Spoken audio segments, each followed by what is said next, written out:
guys, welcome back to Everyday Struggle. It's Nadeska, it's Akademiks, it's Wayno. How you guys doing today? I'm good, yeah. I'm straight. I'm tired of Axe pulling the hub sweater. I tell you that. Can you retire this one? Listen, man, they gave Lil Ack a little deal. Could a Lil Ack rock out? You know what I mean? Lil Ack made me wear this today. Could I chill? Yeah. If you put in that, I guess. They got me with hoodies and little white beaters too. I won't wear the white beater. All right. Wait, they got white beaters. Yeah, the day you wear a white beater on this show, I'm retired. retired. The merch they probably got Speedos and everything, bro. I would never be wearing it. I'm just saying. Just let me rock my little sweater, bro. Can I live? If it feels okay, natural, Wayno. that's what you into, Akademiks. Rock your little, what's that called? Fear of God? Man. Do your thing, bro. Man, chilling. Do your thing. What's good, though? What's good? We got 36 songs to talk about on the new Quality Control project. Control the Streets Vol.2, 36 songs. Of course, all the QC artists are on here. Migos, Yachty, City Girls, Lil Baby, plus a lot of features from people like Meek, Gucci, Travis Scott, DaBaby. The lead single from this project was Baby, Lil Baby, and DaBaby. It's a lot of songs. What do you guys think about this? So I'm treating this shit like watching a new season or something on Netflix. So I'm listening to it in spurts. No. A new season, you're supposed to watch it all in 2 days. Well, that depends on what type of time you got. You know what I mean? Right now, I think I'm gonna go through all of the Lil Baby tracks, Lil Baby and who else? And Offset tracks, and then work my way through it. That's a good strategy. This is a lot. This is a whole lot to take in. But so far, so good. I actually like it. This is how, and I've kind of noticed the trend among the compilation. The compilation ain't really for like the niggas that's established. So Migos, Lil Baby, Yachty, and I don't know why, for some reason I'm almost lumping in Gucci with QC. He's just always like attached to their project. Like he's like the honorary member of QC. And by the way, P from QC has a lot of love for him because he helped him out with helping him be introduced to a lot of artists on there. Anyway. If you notice how they set it up, it's like, I know it's 36 tracks, so it feels like a Chris Brown, I'm just wilding out album. Like, I'm just creating 10 tracks a day. But really, what it is, half the album is literally the people you know, and the other half, and if they scroll down, you'll see like some of these people you don't know that well. Okay. And those are the same people, like, do you know Leighton Green? Do you know Ryla Rodriguez? Marlo. Do you know? I know Marlo. Yeah, I think Marlo's kind of getting more pushed a little bit. 24 Heavy, Duke Deuce. I didn't even know who Duke Deuce was. So does this help these lesser known artists when they're crammed on a project with so many records? Or should it be shorter and they should be highlighted better? What do you think? I mean, in today's age, and I'm thinking about, like maybe Wayno has more little insight on that, just how, say even the Cash Money, of course they had like, the Hot Boys and everything, but like when you already got successful people on a label, right? Or even just think about Young Money to be a little bit more contemporary, right? You remember the Young Money compilation? It's like you're trying to put out new members and give them like some of the limelight. Again, not everybody's gonna listen to track 36, okay? But if you get down to track 36 with my man YRN Merc, hey, you'll notice he's featured on the last project. If you listen to, I was like, who's Jordan Hollywood? You know what I mean? But you'll realize some of these guys, they were featured on the other projects as well. Honestly, I checked for most of the tracks that had the familiar names. I listened to, a couple of tracks by the new guys, which I do think a compilation is more for them. Right. Compilation more for them, and also your label requirements. But what whatever if deal you it got. was less songs with like the more well-known people and one of the lesser-known people on some of those songs, instead of putting all those people all the way at the bottom of it? Honestly, I would like that more. I'd probably like that more. You know what I would like? If they would have did like part 2, but if they would have broke off a lot of these songs and just did a 2.5 or something before the year was out. You know what I mean? Like they could have broken it up. Only because like you see this shit and you be like, damn, this is a lot. Yeah. From the rip. But I do think that they are doing this to break certain artists, but everybody's not going to get a single, right? Everybody can't shoot a video. I don't know, maybe QC has a situation where they could just put out everybody. It's that introduction though, like Collison, or I heard about Collision. Collision. I'm over here tripping. he's also featured on the first one because I had to look. I'm like, yo, where some of these niggas come from? And it might seem random. This is their big look, right? Most of them they're featured on the last project, and this, when you look through their streaming numbers and stuff like that, again, I think it's kind of like jumpstarting these guys. Of course, you're not gonna try to sell an album when you have like some superstars in your label with these guys, but to kind of get them in the fold, I like your idea a lot though. Hey, if it's the QC compilation, you know what I mean? Like, hey, if you're doing if it was a Young Money compilation, why don't you throw like, what was it, Gutta, throw Gutta with Drake on the track. Again, if it's truly a compilation. Yeah. A lot of these guys, they have solo tracks, which you would really have to be just in the culture or liking QC that much to really fuck with. But I would have liked if it was like Yachty and Collision, am I saying it right? Yeah. Yachty and Collision, maybe Daytona, Fox, and Offset. But that's why I could explain why so many tracks. Okay. Other than that, how do we really rank not collaboration, but compilation albums? You can't judge it as an Are we comparing it to like Revenge of the Dreamers? Because that's a great album. Yeah. And it's technically a compilation. Technically. Yeah, that's unfair. All right, so for me, I look at the singles. Your singles gotta be banging. Right. You gotta be banging because you're coming with a star-studded effort. I'm not looking at, okay, the album cut is gonna fuck. All right, so what are you comparing then? The Baby and Lil Baby single to what? Middle Child? Sacrifices? No. I can't compare. Okay, I'm trying to go by your criteria. I'm not trying to lose this debate. Relax. Okay, I'm just asking I'm not comparing the QC compilation tapes to Revenge of the Dreamers 3 at all. Okay. What I'm saying is that I do believe there are a couple of tracks from the people you do know, like not that Yachty track. If you go up a little bit more, like Yachty got a track on here that's dope. I like DaBaby and Lil Baby's track. Baby. I thought that was cool. But I didn't know Wiggle It was gonna be on here. The shit with French and City Girls. Like, I thought that was French's single. Me too. Yeah, the Yachty and T Grizzly joint. So like you get like these joints that you fuck with, but that's as much like, you know, a lot of times we talk about albums and we're like, all right, so this is a single, but what about the rest of the album? On a compilation, it's like if you fuck with a couple songs that are singles or not, that's it, man. It's a compilation. You get me? Even though it's 36 tracks. Yo, thank you for that deep dive. Yeah, You really come up with some shit to say sometimes when I least expect it, yo. I appreciate you now. Shout out to them, they're doing their thing. You want to take us through some numbers, please? Oh man, condolences goes out to my man Lil Nas X. Condolences. For real. He actually lost the #1 spot after 19 damn weeks being #1. And his song Old Town Road fell to #3 this week. I used to call her Billie English. So it's bad. Billie Eilish. You gotta stop being disrespectful. She's really good. Never heard the song. I'll play you some songs. She's good. But She's a great live performance. she has a song called Bad Guy, which took the #1 song spot this week. And of course we have Drake and Chris Brown, which I'm liking a lot, man. I'm liking the song. You're liking this song. No, this is living with me really well. But that's at #6, which is great to see those guys, you know, link up and you know, they have a top 10 song. Lil Tecca's Ransom, which I think a lot of people are trying to figure out why it's so successful. Is it just that catchy or what is it? But that's now #8 on the track. I actually think it's gonna be top 5 soon. I think he's kind of having, you know, when the baby dropped Sugar and that kind of they had that run. And also the remix just came out. We'll talk about, I'm pretty sure. But Post Malone and Thug with the song Goodbye. It's Post Malone. It's like a cheat code. It's like the GTA cheat code. And in terms of albums, which we talked about, I think we both liked Port of Miami too. Absolutely. We have Rick Ross, who debuted with 80,000 records sold at #2. It's the #1 rap album this week, but debut #2 overall. And Trippie Redd, he was #3, 51,000 copies. Lil TJ, which, you know, according to him, he said it was a mistake that his label put out 6 songs. It was only supposed to be 1. Wait, what?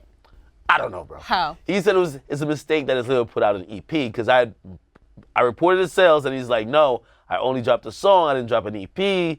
But Columbia lumped in the new song with 5 other songs. Wait a minute, hold on. Has this ever happened before? No, his label's just trying to make money. Like I mean, at this point, like it's just like, last year he hasn't had like he's just had like, 1 song, 2 songs. No. Honestly, I think artists are very keen in the perception of what people are gonna think of them. So while I thought this was dope for just one song, I think he made it a point to correct it. Like, whoa, I'm not the 15,000 artist. I'm not no Young Bands. Actually, he's like a 4,000 artist. It was okay. But I think he made it a point to point that out. But like, I thought it was really well for him. I think Lil TJ's kind of headed down the path of where A Boogie's at in terms of streaming really, really well. So that sound in New York is just really good at this point. Ugly God, who came up here, was it last week or the week before? Last week, right? Week before. His debut, Bumps and Bruises, sold 14,000. And surprisingly a little bit, you know, Blueface's Dirtbag EP, which has 9 tracks, sold 14,000 as well. I was a little bit surprised that Lil TJ outsold both of those guys. Because About 1K. no, but still one song. One song, right. One new song. And it outsold Ugly God's debut album, and also Blueface, who... Do we like this project? We didn't talk about this, right? It's really, you've heard every song on it. They just added some features on it. Like, all right, you got Game on like one song. Like, there's not much to it, but I do have some new hot takes on Blueface whenever we talk about him. Yeah, I just real quick, I think he just waited too long to put out his EP. He should have been put the project out. I'm backing off saying he's good at making songs. He's good at making catchy bars. That was the hot take? Yeah, that's it. Because honestly, sounded like a little more like we saw online, he was like, oh, the whole thing that I think I don't know if we covered, but like with his mom and he kicked her out, this and third, and he had like this little snippet of a song. The song just wasn't catchy, wasn't a hit, you know, and like he had a couple cool lines in it, but that doesn't mean you're gonna be dominating charts. So we'll see. We will see. We'll see. Okay, guys, for the first and possibly only time ever in Everyday Struggle history, we're going to be talking about country music beef.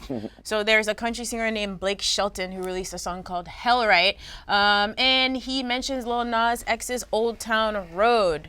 On the second verse, he says something like, then the girl from the small town took off the old town, put on a little Hank Jr. Fans, of course, noticed this, and there was a little bit of an uproar, so Shelton's spokesperson issued a statement via Variety denying that he was taking any shots. He said, it's absolutely not throwing any kind of shade at Lil Nas X at all. Blake says that this literally has nothing to do with anything at all except how much the song is played. It could have been Achy Breaky Heart or any other overplayed song. Overplayed. Sounds like hate to me. Like, sounds like you're hating my nigga. I never heard of him ever in life. I mean, he's successful, just not in our arena. He's definitely probably successful. I've never heard of him. Unless there's something I don't know. I'm gonna just say this isn't like real shade. Listen, if we could call what Rick Ross said about Nicki not hate, I'm gonna let this go. However, just because I know there's some racist niggas over there in that country scene, I'm gonna just go with it that it's probably hate. Is country singing the NFL of music? Oh, yeah, guys. Let's not offend the whole genre today. But what I will say is that, listen, we gotta admit, that shit's overplayed like a motherfucker. Even the memes, like everybody's... people are riding horses to parties. People rode a horse to prom. Oh, really? Are you kidding me? Word? Yes. Yeah, I'm sick of Old Town Road there. I went horseback riding, pause, in, what was it, the Dominican Republic or Puerto Rico? Like when we had that little break. And once we got on them horses, Wayne, I don't know why your face looks like this. Why is Wayne looking like this? I know you're from Harlem, but why is your face looking like this? No, your facial expression, no. Anyway, as soon as, it was like a little tour and everyone was on horses, everybody just started singing Old Town Road. It's a little bit overplayed. We gotta admit. Any song that's number one for 19 weeks in a row is overplayed. Yeah, you're right. So when Axe not around, he rides horses and sings Old Town Road is basically what he said. I didn't say I was singing. See, Wayno likes to misconstrue and also put words in your mouth. Pause. You be using pause way too liberally sometimes. He's from Harlem. This is so funny. All right, man. All right, let's. A lot of new music has been dropping, so let's get into hit, break, or wait on it. We're gonna start with Lil Tecca featuring Juice WRLD, Ransom remix. This one came out last week. Ak? I like it. I do think this song leaked, by the way. So, I think I'm a little bit used to the whole build up on social media. The remix is coming. Like we saw it Old Town Road. Who do y'all want on the remix? Y'all want Will Smith? Do y'all want Young Thug? Y'all want Michael Jackson? It was crazy, right? It leaked and it made the official release a little bit underwhelming to me. But honestly, I do like it. I do like it. I do think Juice WRLD, the way he approached the record was a little bit different than how Tech approached it.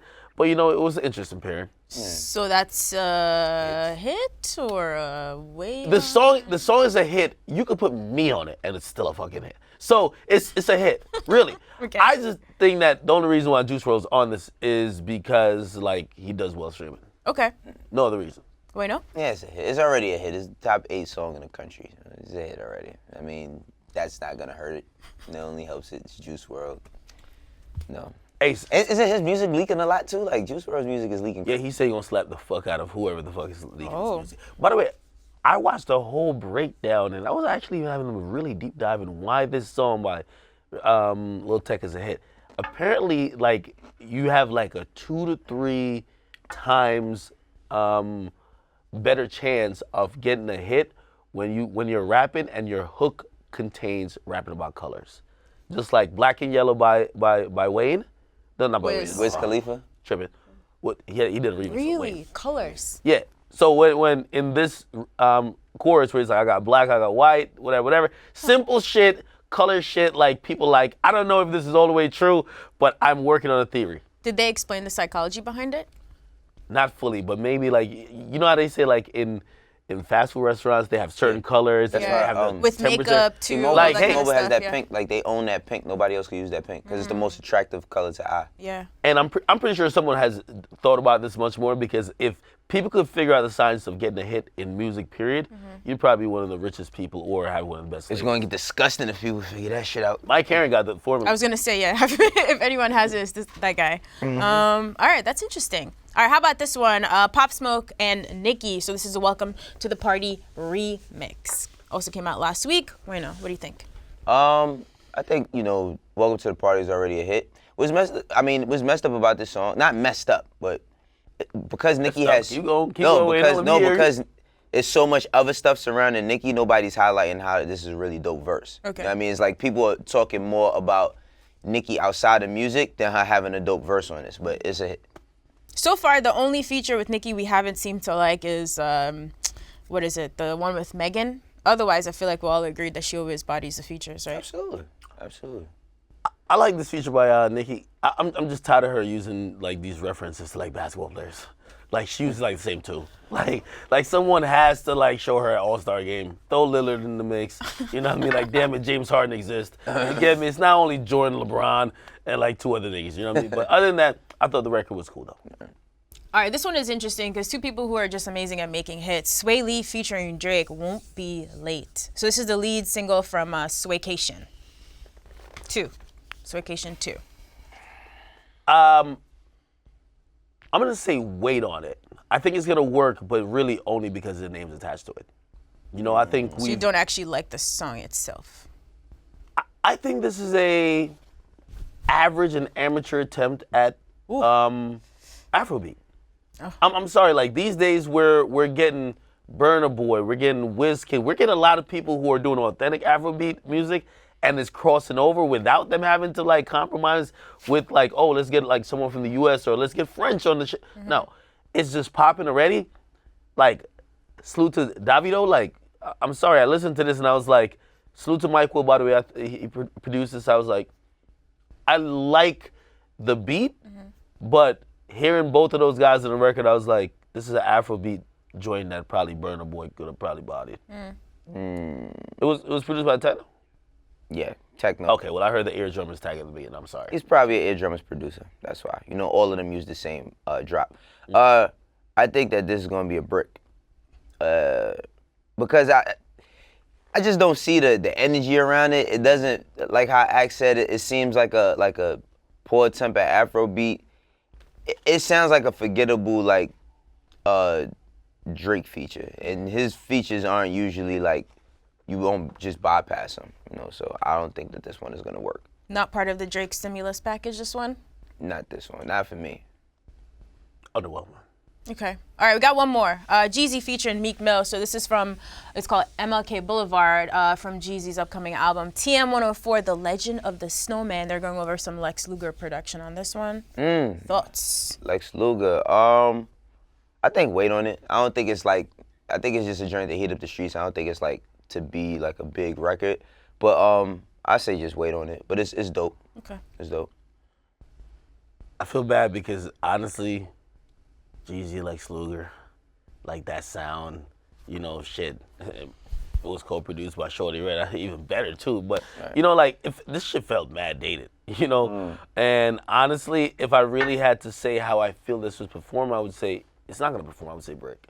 But you know, I do salute Jeezy in being the person who stays within his pocket, and he's not like trying to like chase other like people's lanes or trying to like give what you would want him to give. So, you know, I commend him for that, but I don't think this song is gonna work. But then, you know, I also think like, what the fuck is an effective single for Jeezy at this point? Right. Is it a single that makes you get excited for whatever Jeezy's giving, or a single that gets him on the charts and starts moving? I don't know. I think the way I look at Ross is a little bit different than Jeezy. Absolutely. Because Jeezy kind of has stayed a lane where if you fuck with his music and the TM 102s, 3s and everything, like you expect a certain thing and you know that sounds so distinct. I think with Ross, even though he has had distinct sound at points, you know, like he brings other people in the fold and really like his sound could sound really progressive as well. So I don't know, but I'm saying Brick.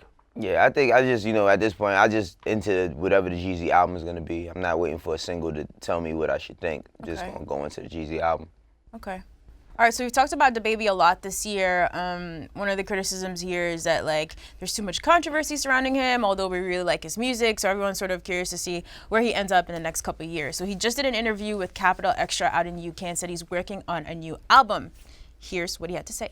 While I was on tour for 100 days straight, I was already, you know, mapping out the next move. You know what I mean? I was already doing it. So when this next one dropped, you know, yeah, they're going to put me like GOAT level. Okay. Yeah, that Tupac word, you know what I mean? And I ain't even, you know, it's just going to be my own realm, but they're going to put me GOAT level for sure. Bro, legend. All right, no one will let Tupac just rest in peace, but if he drops another project that's really great, does that cement his future for you? Why are you looking at me like that? He just don't like to hear when people say something towards Tupac. Yeah, I understand. You don't like It's that. a lot, always. Like just everyone just, yo, how about niggas compared to the people who are currently in the game? Why? Because no, what I mean is that like if you're talking about someone whose legacy has been so cemented and is gonna last beyond this generation next and the next after that, like if you ain't like you gotta be at top of everybody now. Okay. If you wanna, you know, like if somebody at top of everybody now says, yo, that's what I'm aiming at, cool. But DaBaby, listen, kind of new on the scene. What I think your next album is gonna do, and I do think it's gonna perform. You know, I really like his rapping ability. I think it's gonna put him maybe neck and shoulders above everybody else that people thought he kind of came in the game with. And I think that's good. When you say Tupac though, bro, stop it, bro. Why? And so look, right? This is what I think. If you want to be the best, you gotta study the best, right? Tupac is one of the best, but I think we personalizing it a bit because of Tupac and how near and dear we hold him. Tupac had music about everything. He had music about Brenda's Got a Baby. He had Keep Your Head Up. He had I Get Around. He had Strictly For My Niggas. He had all types of America's Most Wanted. He had songs about everything, and I think maybe that's where he's going, where he's just saying that it's gonna probably take him out of the box of where people think that he's only making Suge type records. But did Tupac do that on just one album? No, he didn't do that. It took him some time, but I think that like if he's saying that and knowing that he can rap, he knows that if he's saying, yo, I'm gonna be at a Tupac GOAT level status, that means that he's gonna have a fucking another big hit record, because Tupac always had hit records. But he's also gonna give us shit that could think and give us things that's gonna make us say, yo, maybe he has reached another level. So I don't think it's just like, just Tupac's energy, but Tupac musically. I'm glad you said that, because that was my next point, to be honest. I was like, all right, cool. When I listen to DaBaby's music, you could rap, I like it, it's of a certain energy, but you don't really tug at my heartstrings like some of Pac's music did. Right. I don't know if this nigga got it in him, and I'm open to be proven wrong. He I think he got. Well, let me not throw the nigga on top. Like, let me not give him the championship ring already, right? Like, give him the championship ring in the preseason. let me not do that. But he does like have like certain songs where he touch on certain subjects. Like, you know what I mean? He just has a way of doing it. And I think it comes on certain beats. So you got to listen. Like, you know how Kodak has a way of like saying some really intricate shit on some trap beat. And unless you listening to what he said, you like, oh shit, I didn't know he was really talking about something. Baby kind of does that sometimes too. Like, he'll throw some shit in there, and when you go back and listen to it, because the beat is so dope, you're not noticing that he says some shit in there. So I think just give him some time. But I get why you feel the way you feel. Listen, Tupac if he could, no. You know, if he could get deep, there's mad artists now that also rap on some like I feel like most of his music is surface level, trolly, but good bars. You get me? And I don't think anything is like really deep where you're seeing him as a person or you're making it make you feel a certain type of way. You know, and that might change. Like I remember listening to like Life Goes On. Life Goes On by Pac makes me feel like I just lost someone every time. Right. Hey, this nigga's music made me just want to turn up and drink some Henny. I ain't gonna lie to you. But if you want to off someone. Huh? I said his music make you want to off someone. Wayno, I don't know what's going on over in Harlem, okay? But I'll fuck with you. but on some real, like if that's what he's talking about, I do think that's a high bar to set. But I'm not mad at somebody putting the pressure on themselves. Yeah. Because when it's time for review time, I'm gonna use what you said against you. Oh shit, word. Okay. Word, act. By the way, what's good with Kodak right now? You just mentioned him. I realize it's been like months since we talked about him. There was a run where it felt like every day there was an update. I just seen something, right? Well, actually, new update yesterday. I think he's about to plead guilty to the gun charge that they got him locked up for. So, hopefully it'll be a light sentence, and hopefully it'll be something that he's not like in jail for like 3 years. But it is a Fed case, so who knows? Yeah, man. So he gets a lot of chances. All right, let's see. Today for Big Facts or BS. This one is courtesy of IDK. 808s and Heartbreak opened the door for Drake to fuck the game up. I say Big Facts, but like I always credit, every time I think about 808s and Heartbreaks, I always think about The Love Below. Because I feel like The Love Below is what like gave Kanye kind of the courage to go on and do a 808s and Heartbreaks. But I say like Big Facts on that because like that was the most different thing we've ever heard from Kanye, and it came out of nowhere. Like he didn't prep us for it. The nigga just showed up to MTV wearing a gray suit with a red beating heart on it, and did a song with auto-tune, and then dropped the album. Like we didn't get prepped for this shit. So I say Big Facts.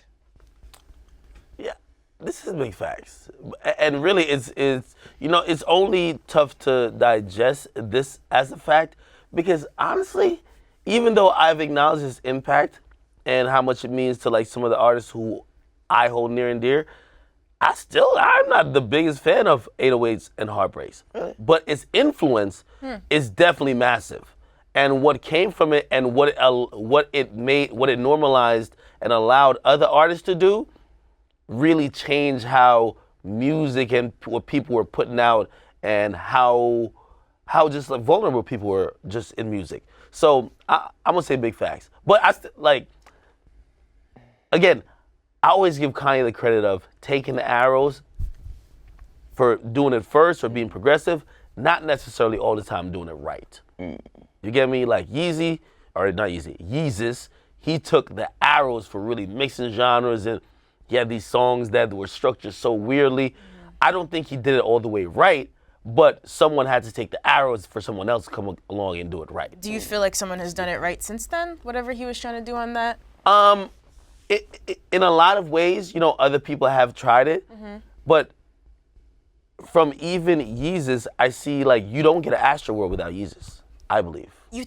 I don't believe you get that. Astroworld? Interesting. Yeah. I think that Astroworld is like so much way better than Yeezus that it's like I don't think. I agree. I agree. Like it's better. Travis already had that in him. If you listen to his earlier projects, I don't know that Yeezus sort of pushed him to make that album. The genre blending I saw with Yeezus, and some of the stuff, it was and of course I think Drake even the song structure in terms of like these 3 songs in one type of shit.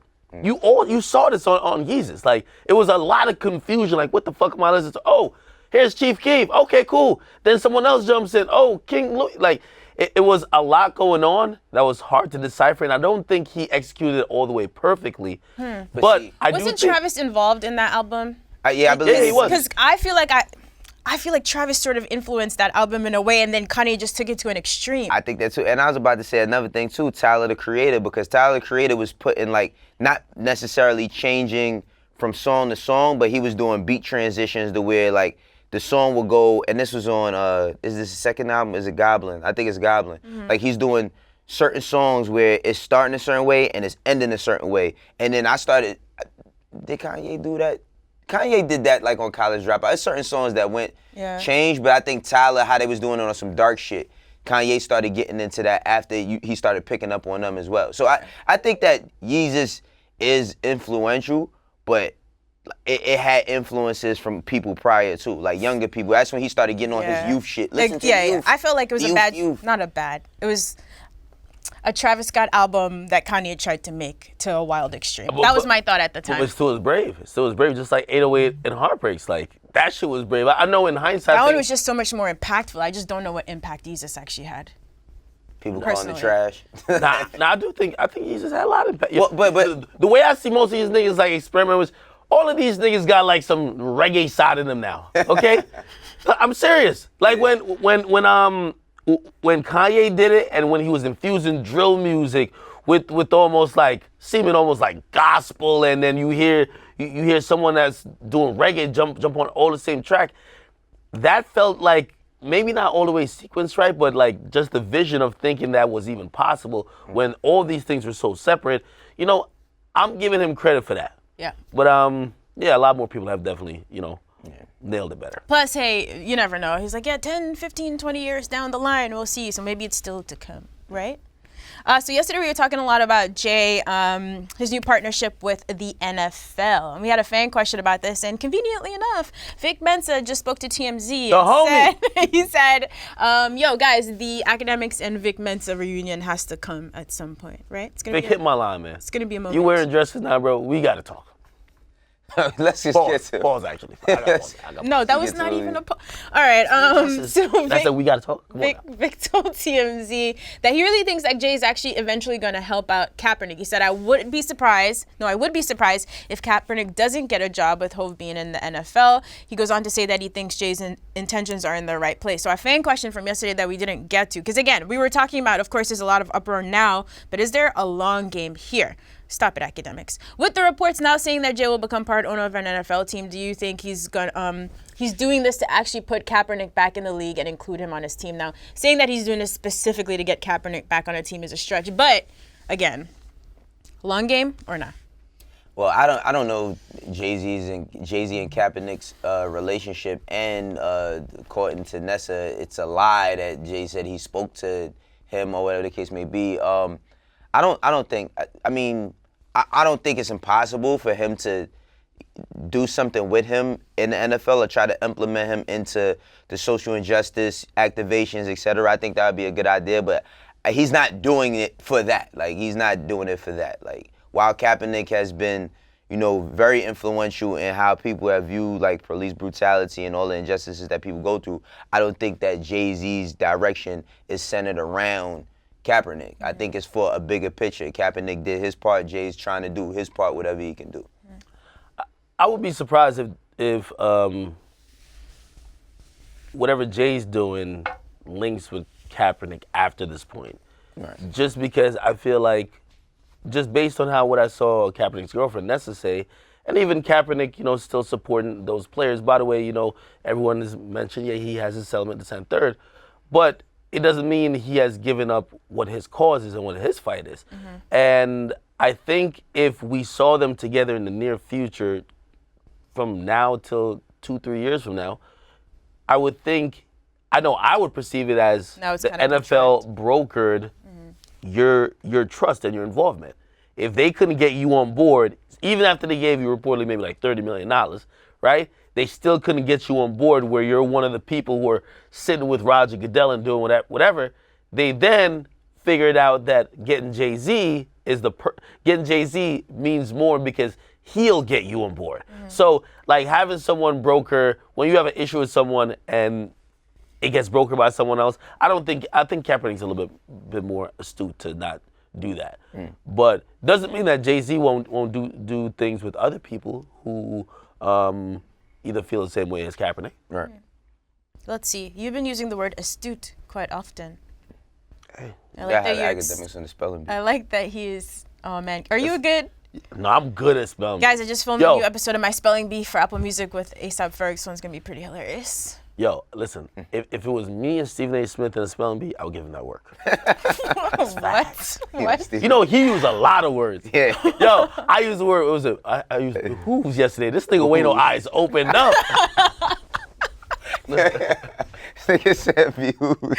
Yo, reading is fundamental, Yeah, man. this nigga It's is important. retarded. It's very Oh important. man, this dude. Yo, when you drop some of those words in a convo, it's like a nigga's like, all right, man, we ain't gonna go with the linguistics. Let's get back to basics on you. You know what I do though? I have no problem with saying, what does that mean? I don't be knowing what a lot of shit means sometimes, so I have no problem with learning.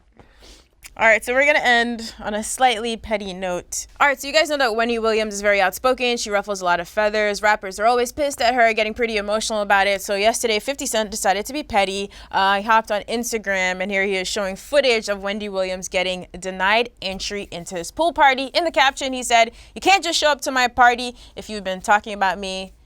Wait outside." But according to TMZ, Wendy was able to get into the party with her son, and she was even escorted by New Jersey police over to Snoop's section. She was reportedly there for 20 minutes and didn't even run into 50 Cent. Then Wendy reportedly found out afterward that 50 had put her on the blacklist for the party, but because of her connection, she didn't have any issues. This didn't really work out. 50. Yo, you can't fuck with Wendy, man. She always seems to win. I don't know. I was telling you, I was watching this little tycoon thing that we're having on Instagram. Is this Live. what you were talking about? Yeah, the tycoon party. Like, I'm not gonna lie, I seen Wife and Lucci there, and I automatically assumed that half them chicks in the pool was gonna be sucking on cucumbers. I kid you not. Oh so my it's like God. seeing Wendy. I don't know if you Why? Now, Wife and Lucci. he's He's been going on a string of pool parties. The cucumber challenge started because of him. no, Him, Trouble, and Boosie. Why are you so No, in they're tune not. with the cucumber I'm challenge? not saying they invented it. I'm just saying that publicizing it. If you see one of them at a party with women and pools, trust me, cucumbers will be in the vicinity. You notice he's been paying extremely close attention to this Trust me. cucumber challenge. If Why I is that have, academic? It's good with if I you. got a girlfriend that go to a Wife and Lucci party, a Boosie party, or a Trouble party, I'm good. I'm good. So it was a little bit weird when I saw Wendy show up, and also the 50 Cent factor. There was everybody there though. But you know what? I have a lot of respect for Wendy, and I know she's been going through a lot of tough times within her personal life that became public. You know, she's She trying been to out have, in these streets this summer though. yeah, she's trying to have her hot girl summer. You know, as long as I don't see her doing the cucumber challenge, I'm good. Stop talking about the cucumber challenge. You talking That's about what- the You know what's crazy? Yo, I'm That gonna was tell you on the something. gram? Let me tell you something. Nah, you know what's so crazy about this shit? The other day I had a salad, right? No, listen. The other day I had a salad. There was cucumbers in it, and I said, "Yo, this is fucked up, man. Like, I actually like cucumbers, right?" Was it a whole cucumber? No, Did it wasn't cut a the whole shit up? cucumber. It was cut up. But when I said, yo, it immediately made me think of this bullshit that's been going on this summer. Like, for real. Nadeska gonna act like she don't got Instagram, like she got parental control. You guys know I'm You barely know on goddamn Instagram. well. You guys already know. You probably closed the app when you saw that bullshit. Like, wait, they not eating the vegetables? They're what? But Yes. Wayno is telling us that now he can't eat salads with cucumbers. No, I didn't say I Come can't on, eat salad. dog. I'm just saying I still ate my salad. I just like when I got it, I No, you gotta cut it up now. You cut it with a knife. Extra cut it with a small. knife. Oh my God. Hey, listen, it made me immediately think of this fucking bullshit, yo. listen. happening I'm everywhere? sorry, but that's Listen, social media. Hot Girl for you. Summer started out as a movement of empowerment for women. It turned out to be a slobber fest. Like, this shit is disgusting now, bro. I'm telling you. It's gonna be a lot of fatherless kids born from this summer. Yo, hide your daughters. People is out here wilding. Dudes too. The I'm hot not- boy. yeah. I thought you was part of the whole the city boys and all of that. You part of that bullshit? Ak is not as What's wrong- progressive no, as no, he seems. what's He's wrong- very, what's wrong with the he's very scene? sensational, but not progressive. Y'all here scared you have out here going on dates and No, taking their credit yo, card to pay for the bill? The only thing I will say though, I'm so happy What? that, like, again, I don't want to know what went on like years before me, but imagine you growing up and seeing your mom on an Instagram video.